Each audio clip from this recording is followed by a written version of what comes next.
Nagdabubot ang pagpanghawan sa mga kan-anan sa Barangay Pahina Central. Dugang pulis gipakatap sa mga mall sa Dakbayan tungod sa hulga sa terorismo. Lalaki nga nagduwa sa iyang kinataw tupad sa police woman sakay sa bus, gipasakaan na og kaso. Grabing kagubot, bitumaw atol sa ka-clearing operation nga gihimo kaganina sa mga tinugyanan sa Cebu City Hall dito sa Barangay Pahina Central. Ang administrasyon ni Cebu City Mayor Michael Rama mipasangil nga nahimahong politika ang pagtumaw sa mga kagubot tungod kay nakasandig sa BOPK ang tag-iya sa kananan nga butunta nilang hipuson. Andrea Patenia, Sugin Limi. Mga nanglupad nga botilya o kabtangan,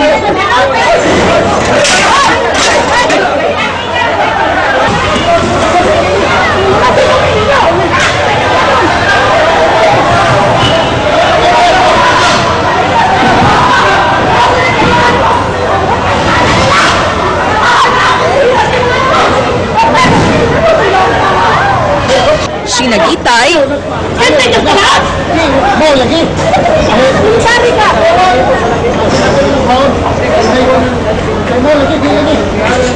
panaglalis,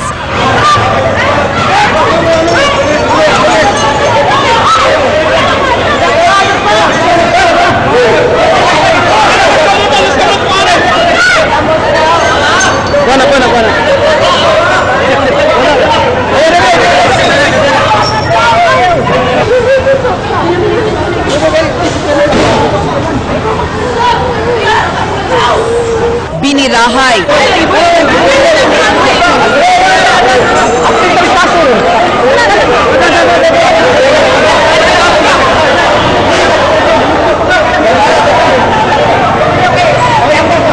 pipila lang kini sa mga eksena atol sa clearing operation sud sa Barangay Pahina Central Sports Complex kaganihang buntag.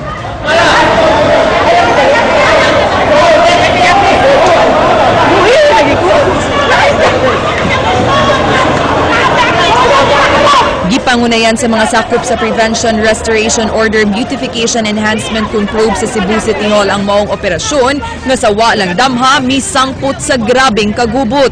Kining kan-anan nga gipanag-iya sa usa ka Editha Inso mooy target sa operasyon. Nasayran nga nitong tuig 2011 pamipetisyon ang mga residente sa Barangay Pahina Central aron mapapahawa ang maong eatery siyang pwesto nga nagbabag sa agianan sa sports complex. Matud pa, di na usab kagamit ang mga residente sa ilang basketball court.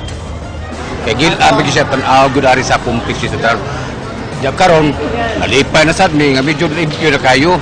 Kaya mga bata to na mga taga-sport rin, ila bubuan ng tubig, kadi nila paduan. Mura naman sila paghihap.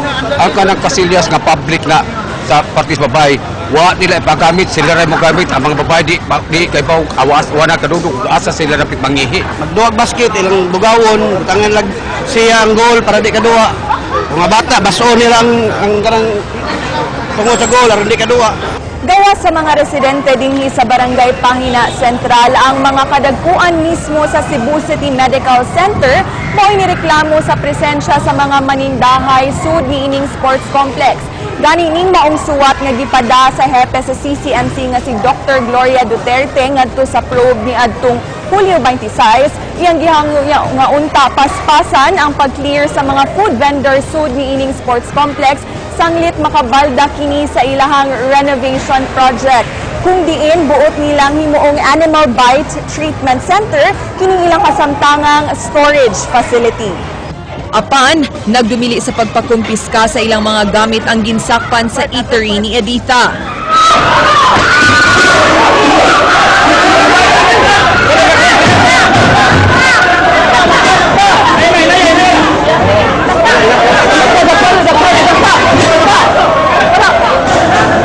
Inaihatag ang ilang mga kabtangan, kaldero mao'y giitsa, ug mga sakop sa probe, nakaligo og sudan. Gidakop sa kapulisan o gida sa Carbon Police Station sila si Editha, ang bana ni ining si Benigno, ug ang ilang mga tindera nga sila si Eva Mabini ug Marife Alforque. Sakop na to, kailan sila ka? Yes, yes. Disrespect to the person and authority, alarm and scandal. Giisip nga usa ka public nuisance ang kanana ni Editha ug niadto pang Abril gipirmahan ni Cebu City Mayor Michael Rama ang clearing order. Apan tungod sa nagsingabot nga eleksyon sa Mayo, matud sa probe wa sa kini nila ipatuman taliwa sa hangyo sa mga opisyales sa barangay. We coordinated with the barangay, hinghangyo sila nga ipaliban lang sa kay local election. We heed to the request. From April until now, wa gyud ka clear ang barangay. Niadtong Huwebes usa ka 72-hour notice ang gihatag sa probe. Wa kini dawatan ni Editha. Kinsa nagtuo nga dung na siya katungod sa maong pwesto gumikan sa usa ka barangay resolution nga nagtugot kaniya pagpamaligya sud sa sports complex. Ang ako, ma'am, sa ako, ni garanting lang sad ko sa among barangay officials. Kay is sports complex, ako ilang gitagaan og otoridad diha sa maintenance. Asa ba? Kinsa man day magbuot, ma'am, sa among barangay. Matud ni Editha di Ikaw, siya angay mga mupahawa katulong, sanglit anak. duna pa sab siya pending nga kasong gipasaka at tubangan sa Visayas Ombudsman batok sa kanhi hepe sa probe nga si Antonio Hermosissima. Ang probe na sagmuyo sa mga opisyal sa Pahina Sentral ubos ni Kapitan Carlo Yap, sanglit ingunog daw sila pa mismo ang nagproteher sa kananan. Matud sa probe, nanimahong politika ang pagmagahi ni Editha. Si Kapitan Yap kaalyado sa BOPK. Usara ni kataw ang i-clear? Usara gyud galisod gyud ta kay tibuok barangay council ato ang kuan. Makabantay mo kung nakakita mo ang gahakot sa iyang butang barangay vehicle. Ang kanang mga butang niya napasud anang kuan. Nang reklamo ang mga residente. Stage na pero puno na sa ilang butang. Suway namong gikuhaan og habig si Yap apan duna pa kini council meeting nga gitambungan sa paghipos ning maong balita. Bahad ni Editha, lain na sang kaso ang iyang ipasaka batok sa probe ug bisan ug magkinaunsa, mubalik yapon siya og paninda sa maong pwesto. Amo balik mi kay alang. Ang among Panginoon, patyo na mo ang among mga anak. Patyo na mo among mga igsuon akong tindira, patyo na. Andrea Patanio, News 5. Kung nagkagubot ang usa ka dapit sa barangay Pahina Sentral kaganinang buntag tungod lang sa usa ka tindahan, mga mall sa dakbayan sa Subo gibutangan na karon og mga pulis aron malikay ang dakbayan sa laing klaseng kagubot gumikan sa pipila ka mga bomb scares. Ang Jinky Baguio, Suginlimi. Sa nakalabay nga semana, gitayog sa sunod-sunod nga pagpamomba ang pila ka bahin sa Mindanao nga miresulta sab sa pagkatap sa mga bomb scare pinaagi sa text messages. Tungod sa mga hulga, gipaubos dayon sa heightened alert ang kapulisan ug militar sa Central Visayas. Usa lang ang Talisay City Police nga nangandam niini.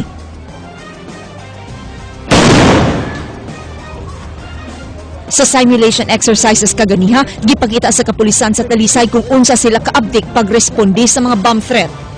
Amo gi-insert karon sa scenario sa bombing because in view also of the situation sa terror threat sa other parts of the country. Generally, nakita nato nga dunay coordination between the local government. Although doon na pa yung mga minor defects na noted ato. Bisan ang mga dagkong mall sa syudad, wa na may kumpiyansa. Bisan og dunay walk-through metal detector, mas gipahugtan nila ang body frisking ug pag-check sa mga bag sa customers. Mi double time gid mi puno gid mi additional forces at saka mga manpower kay di sad nato i-discount ang mga reports. I-reiterate na nato ang plan ni RD nato si Gio Constantino regarding sa mga fisking to implement it religiously ba. Dugang pulis sa Mabolo ang gibutang karon sa tulo ka dagkong mall sa syudad pagsigurong luwas ang publiko. Actually, we have 3 big malls here in Police Station 4, no? Country Mall, Ayala, and SM. So, kanas tanang butangan nato mga pulis. Jinky Baguio, News 5. Bisan pa kung ila na kining gipangandaman, padayong nagtuo ang Philippine National Police nga pulos binuang lang ang hulga sa pagpabomba nga mikatap sa dakbayan sa Subo. Ryan Sorote, Suginlimi. Gipahibaw sa City Intelligence Branch sa Cebu City Police Office nga way kamatuuran ang mga hulga sa pagpamomba sa mikatap nga text message dinhi sa syudad.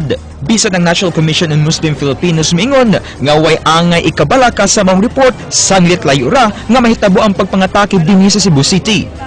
Squad Tower RD disseminated information that there was no truth about the text.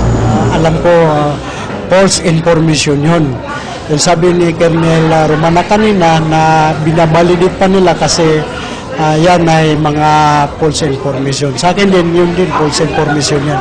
Huwag tayo mabala dyan sa mga ganyan na text-text kasi may mga tao na hindi maganda yung inisip niya, nag-aasik lang ng kalibugan, yung confusion, nagte-text-text. Ang Cebu City Port Authority on heightened alert na usab karon og nihimo og dobleng seguridad aron dili malutsan og mga terorista gawas sa hugot nga pag-check sa mga bagahe lakip nga gisusi karon ang mga sakyanan nga buot mosud sa pantalan. Nagre-profiling usab sila sa mga pasahero nga nadakpan kaniadto. Ang ato mga port police, security guards, doon nagyoy mabtikon, labi na sa ka ng mga baggage left unattended, delikado na, simbako bomba na. Gisiguro sab ni Mayor Michael Rama nga maayo ang relasyon tali sa Muslim community o katawhan. Mga Muslim at mga amigo, ibalo man na sila nga they have always been very instrumental. Assalamu alaikum wa rahmatullahi wa barakatuh. They have always been very helpful in our peace and order. Ryan Sorote, News 5.